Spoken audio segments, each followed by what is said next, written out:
Assalamualaikum warahmatullahi wabarakatuh. Alhamdulillah alladzi khalaqal mauta wal hayata liyabluwakum ayyukum ahsanu amala wa huwal azizul ghafur. Asyhadu an la ilaha illallah wahdahu la syarikalah wa asyhadu anna Muhammadan abduhu wa rasuluh.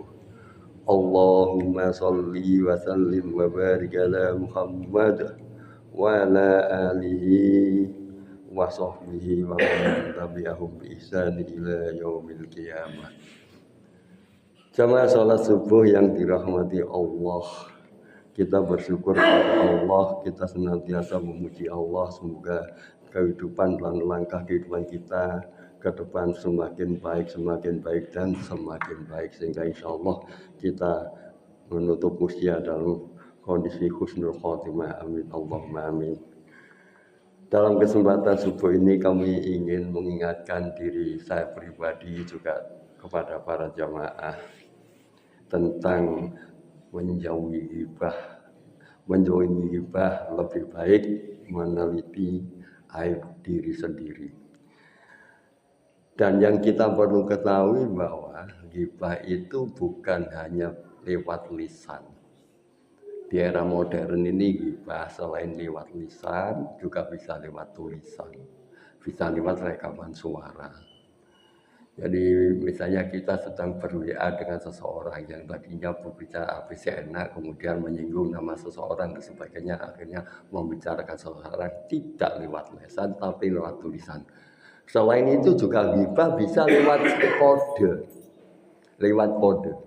Misalnya ada si fulan orangnya jelek, pendek, bungkuk, terus dia memberikan kode loading orang itu, terus misalnya demikian.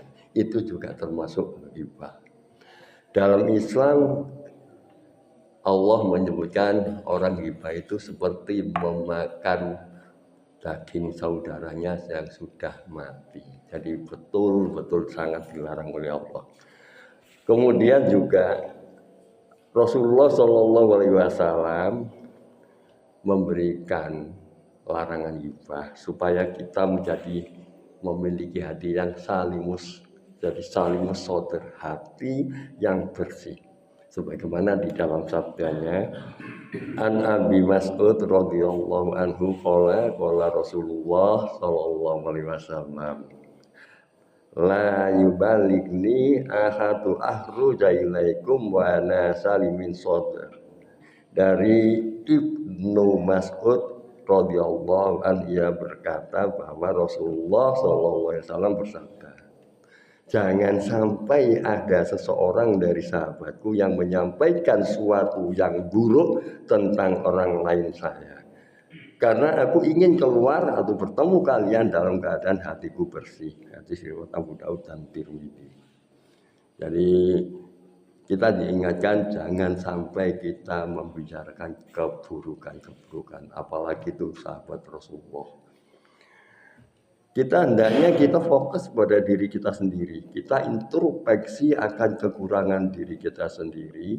Jangan sampai kita melihat aib orang. Seringkali kita lupa bahwa betapa besar, betapa banyak aib kita sendiri. Tapi kita melihat celah seseorang, kayaknya menemukan bumbu masakan yang paling terkini menjadi bahan masakan dan digoreng sehingga membuat pembicaraan semakin kaya. Nah, inilah kita harus betul-betul menghindari. Kalau ada hal-hal terjadi semacam ini dalam sebuah kelompok, sebaiknya kita mengalihkan opini pembicaraan atau fokus pembicaraan. Kalau tidak bisa, lebih baik kita pamitan daripada kita termasuk di dalam kumpulan orang yang mendapatkan dosa. Mendengarkan orang ghibah diam di dalam itu juga termasuk dosa. Jadi lebih baik kita menjauhi, langsung pergi begitu saja.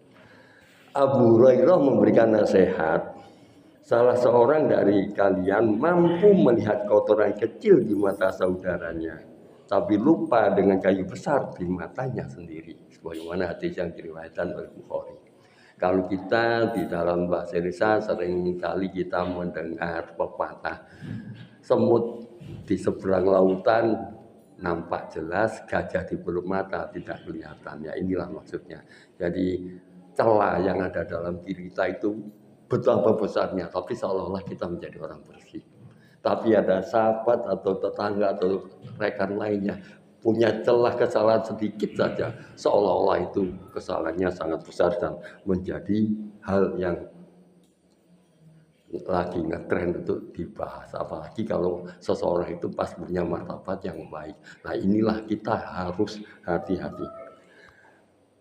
Kemudian kalau kita bertanya, ghibah itu apa sih? Nah ghibah sebagaimana yang dijelaskan oleh Rasulullah SAW adalah Atatruna mal ghibah, tahukah kamu apa itu ghibah? Qalullahu wa rasuluhu a'lam. Para sahabat menjawab, Allah dan Rasulnya yang lebih tahu.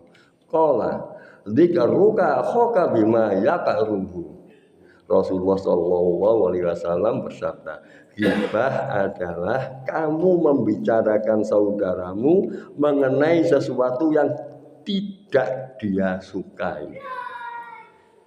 Kila afraita in kana fi akhi ma aqul. Seseorang bertanya, bagaimana jika saya membicarakannya dengan benar?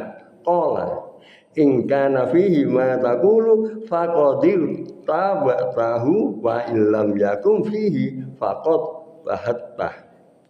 Rasulullah Shallallahu Alaihi Wasallam menjawab, jika benar berarti kamu menghibainya, menggunjingnya. Jika tidak benar berarti kamu memfitnahnya, menuduh tanpa bukti. Hadis riwayat Muslim.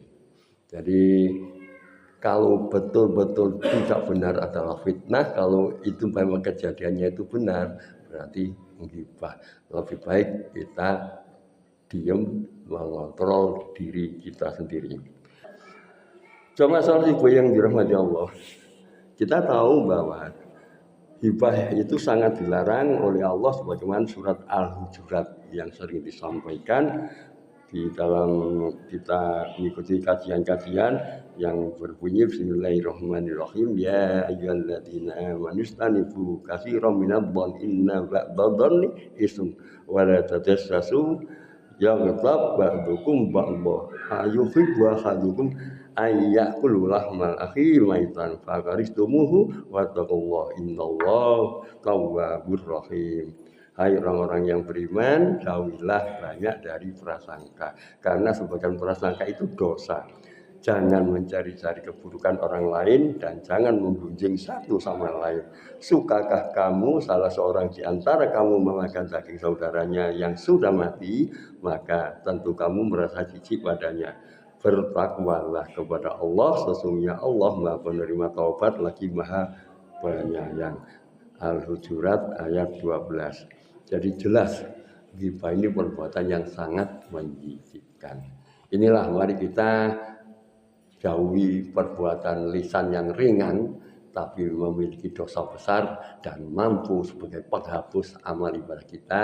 Jadi ghibah bisa terjauh dari kita juga, selain kita berusaha menjauhi juga di dalam kelompok kita apabila ada perbuatan yang mengarah kepada ghibah saling mengingatkan.